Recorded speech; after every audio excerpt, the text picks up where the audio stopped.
जिवें हुण गल चल के हटी सी इन्हां दी निरंकारी लहर दी जां निरंकारी मंडल दी, जे तुसीं पिछोकड़ वेखोगे गुरु गोबिंद सिंह महाराज दे नाल जुड़दा। लहर किवें शुरू हुई, किस मंतवली शुरू हुई, किस पासे चली गई, की कुछ वापरिया, इन्हां सारियां गल्लां दी घोख ते इतिहास का पता होना बहुत जरूरी है। जिस वेले गुरु गोबिंद सिंह महाराज आनंदपुर साहब विच ने, उस वेले उन्हां दे कोल एक सिख है भगवान सिंह ते भगवान सिंह दा बेटा विसाखा सिंह। ये दोवें गुरु घर दे विच सेवा करते हैं। जिहड़ा भगवान सिंह है कदी कदी गुरु साहब के खजाने का लेखाकार भी है, कदी कदी हिसाब किताब भी करता गुरु दरबार दे विच। उन्हां दिनां दे विच एक होर परिवार जिहड़ा सराफा बाजार दे विच काम करदा है काबल दे विच, उसका नाम है देवी सहाय।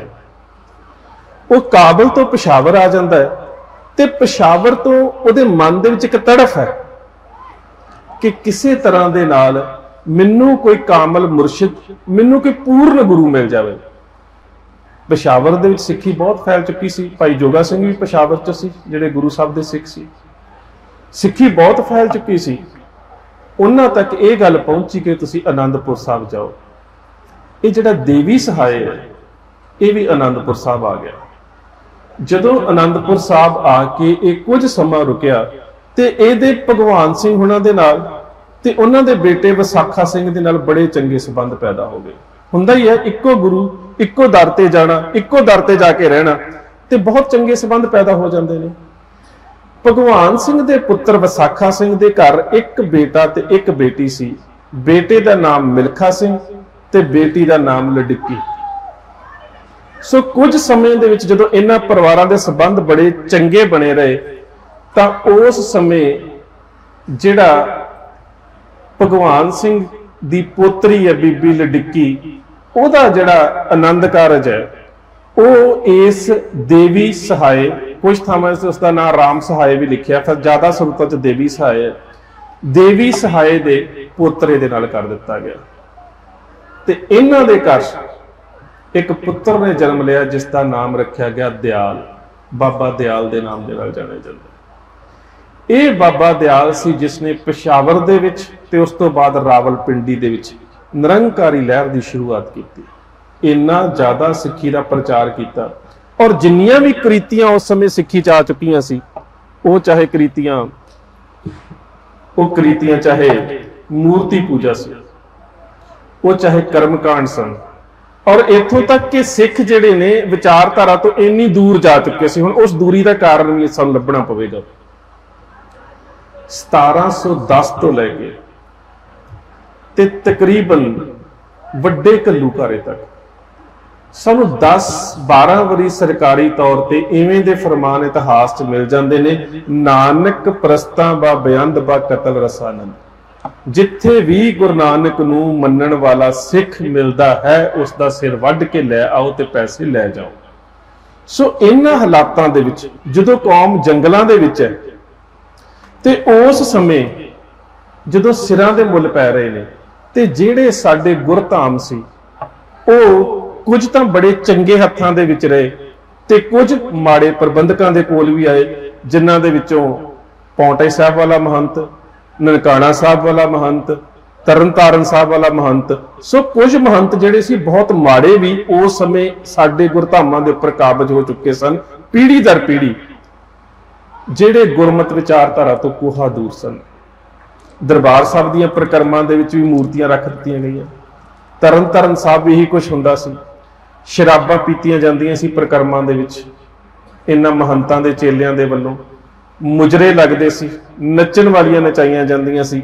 यही कुछ ननकाणा साहब दे विच होया कि ननकाणा साहब दे विच एक सिंधी परिवार की बच्ची जिहड़ी सी उहदे नाल बलात्कार किया गया। सो ये जिहड़े कुकर्म, इस तरह के जिहड़े कर्मकांड सिख समाज दे विच आ चुके सी, इहदे खिलाफ बहुत वड्डी लहर जिहड़ी सी बाबा दयाल ने शुरू की और उसका असर भी बहुत होया। मैं कई बार जो इतिहास में पढ़दा तो मैनूं इंज लगता है कि जिन्ना इस लहर ने उस समय सिखां नूं गुरु दे नाल जोड़न दा काम कीता, शायद उस समय होर किसी भी लहर दे विच इन्ना सिੱਖੀ दा प्रचार नहीं हो सकिया। बाबा दयाल तो बाद बाबा गुरदित सिंह हुणां ने जां दरबारा सिंह कुछ इहो जिहे रहे जिन्हां ने बहुत वधिया प्रचार किया। उस तो बाद देश की वंड हुंदी है तो फिर कई बार इंज हुंदा है कि गलत लोग जिहड़े ने उस स्थान के उपर काबज हो जाते हैं। हुण भी तुसीं बहुत सारे पंजाब दे विच ऐसे बहुत सारे डेरे या संप्रदावां ने जिथे पहलां बहुत योग व्यक्ति सी जिन्हां ने सिੱਖੀ का बहुत कारज किया, फिर उस स्थान के उपर कई बार अयोग व्यक्ति आ जाता, फिर असीं सोचते हैं कि नहीं जिस जगह के उपर जां जिस अहुदे के उपर ये व्यक्ति है ना ये इस अहुदे के काबिल नहीं कि जो ये कर रहा है ये वडेरियां ने तो बहुत वधिया कीता सी कौम दे वास्ते। उही कुछ होया जदों इस लहर का मुखी बूटा सिंह बन गया तो सब कुछ ही बदल गया। उसने एक उर्दू की कहावत है बाबर बा ऐश कोश के आलम दोबारा नेसत कि जे जिंदगी मिली है ये जिन्नी ऐश करनी है कर लो, बाद च पता नहीं तुसी दुनिया ते आउणा कि नहीं आउणा। यही गल उसने अपने चेलियां नूं कहनी शुरू कर दी कि यह जग मिठा अगला किन्ने डिठा। सो इस डेरे दे विच जिन्नियां भी नैतिकता तो हीणियां कह सकते हो कार्रवाइयां कुकर्म और जो कुछ भी गलत तो गलत किया जा सकता है वो सब कुछ हौली हौली होने लगा।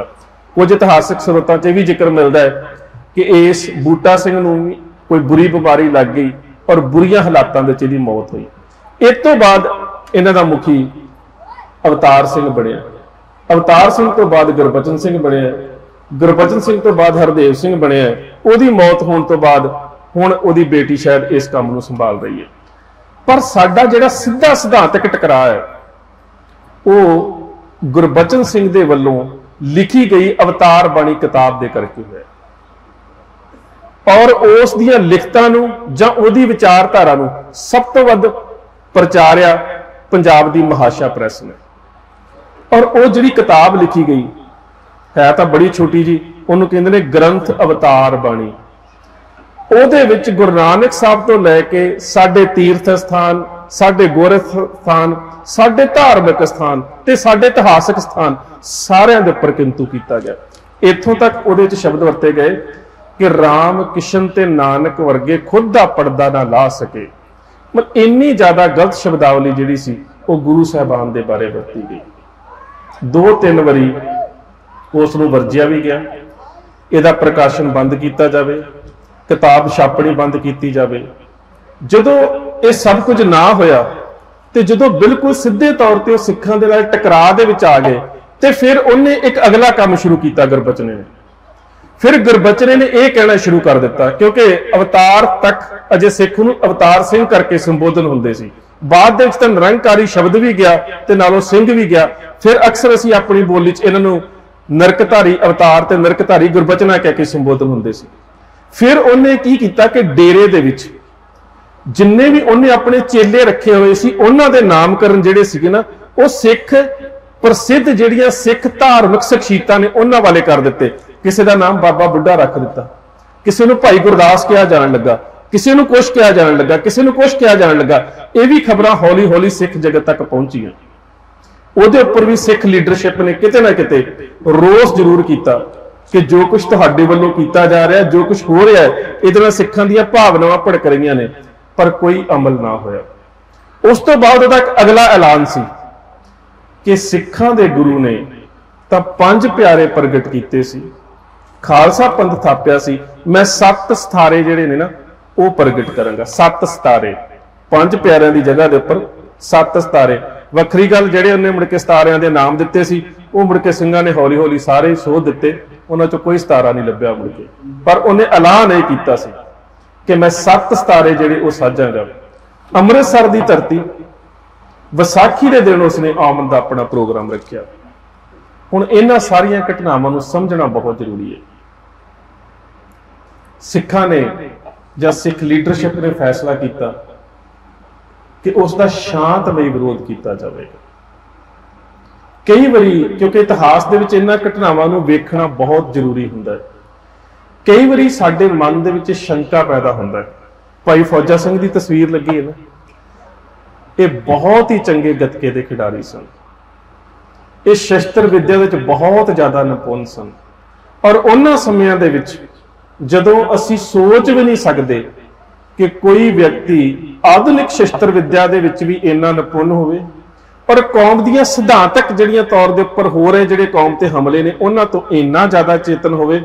ਇਹਨਾਂ ਦੀ ਇੱਕ ਨਿੱਜੀ ਫਾਈਲ ਜਿਹੜੀ ਇਹਨਾਂ ਦੀ ਧਰਮ ਪਤਨੀ ਬੀਬੀ ਅਮਰਜੀਤ ਕੌਰ ਉਹਨਾਂ ਦੇ ਕੋਲ ਪਈ ਸੀ। ਮੈਨੂੰ ਲੰਬਾ ਸਮਾਂ ਪੜਨ ਦਾ ਮੌਕਾ ਮਿਲਿਆ ਤੇ ਮੈਂ ਹੈਰਾਨ ਰਹਿ ਗਿਆ।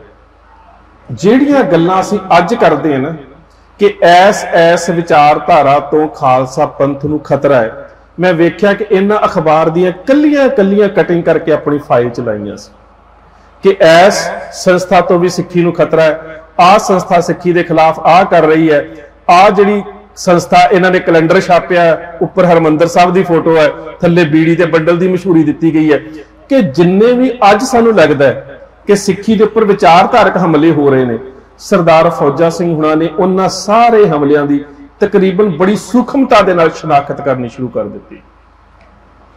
मैं पहले भी दस्सिया कि शस्त्र विद्या दे बहुत ज्यादा माहर सन और आप ही माहर नहीं बल्कि अपने जथे दे सिंघां नूं भी इस गल तो उत्साहित करदे सी कि हर सिख नूं हर आधुनिक शस्त्र चलाउण दा ज्ञान होना चाहिए। फिर जदों ये सिंह अरदास करके चलते ने और उस एक अरदास का शब्द है जिस शब्द की लाज रखनी बड़ी जरूरी है, क्योंकि अक्सर कई बार यह कहा जाता है कि सारे सिंह जिहड़े शहीद होए तकरीबन गतका जानते सी। आधुनिक शस्त्र उस वेले सिंघां दे कोल सन, इन्हां दे वास्ते उत्थे उन्हां दे हथियारां दा मुकाबला करना कोई औखा नहीं सी, पर इहदे बावजूद भी सिंघां ने निरंकारियां जिहड़ी गोली चला रहे सी उन्हां दा मुकाबला क्यों ना कीता। उहदा एक अहम पक्ष सी कि सिख शहादत तां दे सकदा है पर अपने गुरु के सन्मुख कीती अरदास तो नहीं भज सकता। जदों ये सिंह चले ने अरदास का शब्द ये सी कि शांतमई रह के अमृतसर की धरती के उपर फैल रहे इस पखंडवाद ते कूड़ प्रचार का रोकण का उपराला करांगे। शब्द सी शांतमई रह के। पर मैं तुहानूं इतिहास दे विच होर भी उदाहरण दे देवां। साका ननकाणा साहब, ननकाणा साहब का साका भी साडियां किन्नियां शहादतां होईयां। वैसे ये भी एक हैरानगी की गल है कि जदों सिखां दीयां साड़ियां जा चुकियां लाशां दे विचों खोपरियां इकट्ठियां कीतियां गईयां कि किन्ने क व्यक्ति जिहड़े ने शहीद कीते गए होणगे ते ओह गिणती तकरीबन 250 तो उपर बनदी है ते हुण तक साडे कोल नाम जिहड़े ने ओह 180-85 ने, उहदे तो भी घट ने। इहदा मतलब कि जिन्ने सिंह ननकाणा साहब विखे शहीद होए सानू ज्यादा दे परिवारां दा उन्हां दे नावां दा उन्हां दे पिंडां दा भी पता नहीं। उहदे पिछे कारण यह है कि उन्हां समय च बहुत सारे सिंह इवें दे भी हुंदे सी जिहड़े बड़े विरक्त जे होके विचरदे सी, निहंग सिंघां वांगू। पिंड परिवार दा पता नहीं हुंदा पर जिथे भी पंथ नूं लोड़ पैंदी सी ओह चक्रवती जथे नूं पहुंच जांदे सी। जथे दे विच हुंदे ते सी, उन्हां दा नाम की है, उन्हां दा पिंड की है, ओह कई वारी हुंदा ही नहीं सी। ओह इन्नी ज्यादा एक विरक्त अवस्था दे विच जिहड़ा ओह गुजरदे सी, बड़े चक्रवर्ती जे बन के जित कौम नूं समर्पित हो जांदे सी। ना उन्होंने विआह कराया हुंदा सी, ना घर परिवार हुंदा सी, बस जिंदगी पंथ नूं समर्पित हुंदी सी। पिंडां दे विच पहिलां इवें दे बजुर्ग हुंदे सी, एक दो मैनूं पता साडे पिंड च भी साडे परिवार च हुंदे सी। उहनूं बाबा कालीए कहा जांदा सी भी किते भी मोर्चा लगे उहने विआह नहीं सी करवाया, किते भी मोर्चा लगे पहुंच जांदा सी। उहने एक झोले दे विच अपना कशहरा बनैण पाउणी, उहने हर मोर्चे च चले जाना। हुण उत्थे कुछ हो जावे पिछे पिंड परिवार नूं कुछ नहीं पता। इसे तरह साका ननकाणा साहब च होया ते साका ननकाणा साहब दे विच ये लाशां साड़ियां इस करके गईयां क्योंकि लाहौर के डिप्टी कमिश्नर मिस्टर किंग ने महंत नारायण दास नूं एक गल कही सी कि मैं तू जिन्ने मर्जी सिख मार दवीं मैं तेरा बचाव कर लऊंगा बशर्ते किसी लाश की शनाख्त नहीं होनी चाहिए। इसे करके इन्ना मिट्टी के तेल के पीपियां का इंतजाम किया गया। इसे करके ही आवे दे विच लाशां सुट के साड़ियां गईयां और इसे ही लाहौर के डिप्टी कमिश्नर मिस्टर किंग ने एक सर्कुलेटरी लैटर भी कढ़िया सीगा सारे पंजाब के डिप्टी कमिश्नरां नूं कि महंत नारायण दास जिहड़ी भी असले की दुकान तो जिहड़ा भी असला खरीदना चाहे इस नूं खरीदण की इजाजत दी जाती है। असला भी सरकार दे वल्लों जिहड़ी मैं गल शुरू च कीती जांदी सी कि जदों भी सिखां दी विचारधारा दे उपर कोई वड्डा हमला हुंदा है ते उहदे पिछे किते ना किते सरकार दी शह जरूर हुंदी है। हुण उदों सरकार दी शह क्यों सी? उहदा भी एक कारण महाराजा रणजीत सिंह ने गुरुद्वारियां दे नाम जमीनां बहुत ला दित्तियां सी ते ननकाणा साहब दी वैसे जमीन बहुत ज्यादा सी, तकरीबन 18,500 एकड़ जिहड़ी गुरु नानक साहब दे समय तो ही राय बलार के परिवार ने लाई हुई सी। ते उस समय जिहड़ा रेवन्यू डिपार्टमेंट है, जिन्होंने असीं खेती की बंदोबस्त प्रणाली कहने, वो सारा डिप्टी कमिश्नर के अंडर हुंदा सी। हुण इन्नी ज्यादा जमीन जायदाद ते डिप्टी कमिश्नर दे कोल प्रबंध ते जिन्नी भी जमीन की आमदन सी वो डिप्टी कमिश्नर ते महंत रल के खांदे सी। इस करके इन्हां दे संबंध जिहड़े सीगे वो होर भी गूढ़े बन जांदे सीगे, क्योंकि पैसे की आमद दोवां दे कोल हुंदी सी। सिखां नूं जदों उत्थे कतल किया जाता है तो सिख इन्नी वड्डी गिणती च शहीद हो जाते हैं। साका जिहड़ा अमृतसर का साका विसाखी का, ये 13 सिंह शहीद होंगे ने, पर ननकाना साहब के साके दे विच सैकड़े सिंह शहीद होंगे ने और तकरीबन सारे शस्त्रधारी ने। उहदे बावजूद भी वो शस्त्र की वरतों नहीं करते, क्योंकि जेकर तुसी उन्हां दी शहादत तो अगले दिन जिहड़ी सरदार करतार सिंह झब्बर ते महताब सिंह हुणी जदों पहुंचते हैं ना, तो जिहड़ी उन्हां दी तकरीर है ना, उस तकरीर नूं सुणो किते जां पढ़न दा यतन करो। वो लाहौर के डिप्टी कमिश्नर नूं ते फौज के मुखी नूं मंगार के कहंदे ने कि अज ननकाना साहब का कब्जा लवांगे, बेशक तुसी अपनियां मशीन गन्नां साडे सामने बीड़ लो, अज असीं तुहाडा मुकाबला तुहाडीआं बंदूकां खो के भी करांगे, क्योंकि अज असीं अरदास करके आए हैं कि ननकाना साहब नूं अपने कोल लैणा है, अपने हत्थां च लैणा है। पर कल असीं शहादतां इस करके प्राप्त कीतियां सी कि असीं अरदास करके आए सी, हत्थ नहीं चुकना। साडे लई अरदास जरूरी सी, जिंदगी जरूरी नहीं सी। असीं अपने गुरु के सामने प्रण की कीता, बिल्कुल यही वर्तारा इत्थे वापरिया। एक किताब है उर्दू तो पंजाबी अनुवाद उहदा होया सी, उहदे च एक बहुत सोहनी घटना का जिक्र है। महंत नारायण दास ने कुछ 10 नंबरीए बदमाश सद्दे सी, जिन्हां च हरिया, रांझा, रिहाणा, ये सारे उस वेले दे पठान सी, जिहड़े मशहूर कातल गिने जाते सी।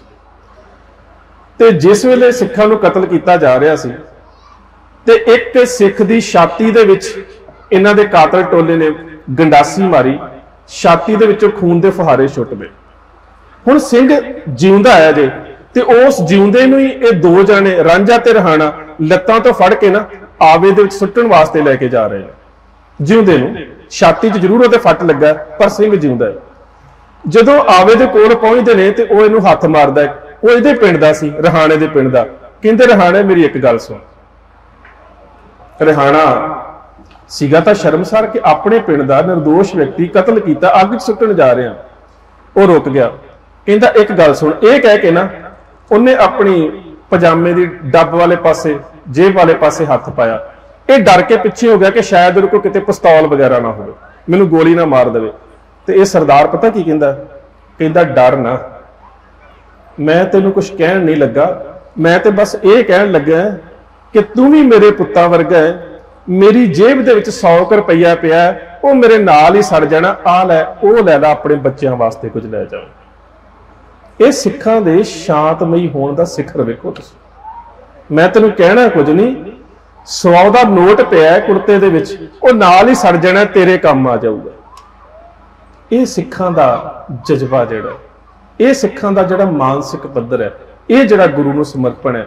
सो बिल्कुल ये वर्तारा इत्थे भी इंज वापरदा है। जदों ये 13 सिंह शहादतां प्राप्त करते हैं ते उस समय भी सिखां दे वल्लों कोई हथियारबंद मुकाबला नहीं किया जाता, क्योंकि अरदास जिहड़ी है वो शांतमई रह के जाण दी कीती गई सी। उस तो बाद सब तो वड्डी गल, इन्ना कुछ होने तो बाद जिहड़ी साडी रवायती अकाली सरकार है, इन्हां दे वल्लों ही नरकधारी मुखी नूं अमृतसर तो बाहर कढ़िया जांदा है।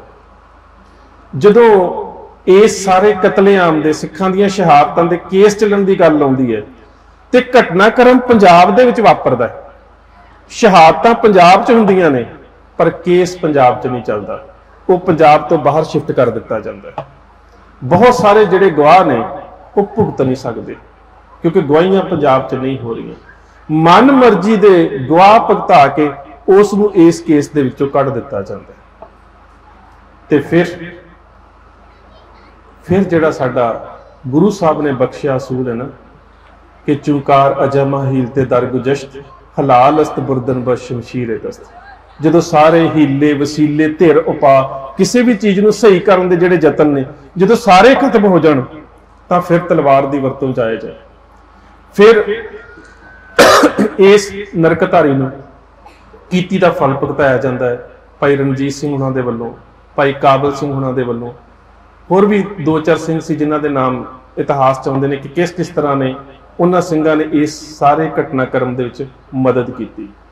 सो मेरा कहण तो भाव सी कि इहदे विच तुसीं सरकार दा जिहड़ा पक्ष है वो कितना अहम है कि वो सिखां दे खिलाफ किताबां लिख रहे ने, वो सिखां दी विचारधारा नूं मंगार रहे ने, वो गुरु साहिबान दी बराबरी कर रहे ने, पर पंजाब दे विच उहदे उपर मुकदमा भी नहीं चलाया जाता। और नारायण दास दे नाल भी इंज ही होया सी। जिहड़ा ननकाणे दा महंत नारायण दास सी, ये भी मुकदमे दे विचों बरी होया सी ते इहदी मौत यूपी दे विच 1973-74 दे करीब हुई है। ये अपनी मौते मरिया। हुण इन्हां सारे वरतारियां नूं समझण दी लोड़ है सानूं कि ये जो कुछ भी हुंदा है इहदे पिछे सरकारां जिहड़ियां ने वो इन्नियां असर अंदाज क्यों हुंदियां ने।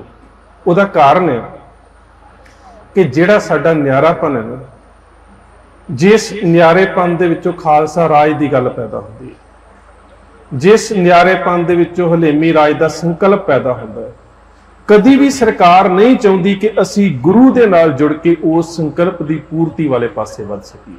सो जिहड़ी साडी मानसिक चेतनता है उन्होंने हमेशा वंडिया जाता है। तो साडे च घाट कित्थे है कि असी जदों छोटियां छोटियां गल्लां वल वेखदे हां असी उन्हां लोकां तो प्रभावित हो जाते हैं। भाई साहब भाई गुरदास ने अपनी वारां दे विच बहुत सोहणे प्रमाण दिते ने, असी पढ़न का यतन नहीं करते। असी इन्हां अखौती डेरेदारां दे या इन्हां अखौती देहधारियां दे छोटे छोटे लालचां तो प्रभावित हो जाते, बहुत छोटे छोटे लालचां तो।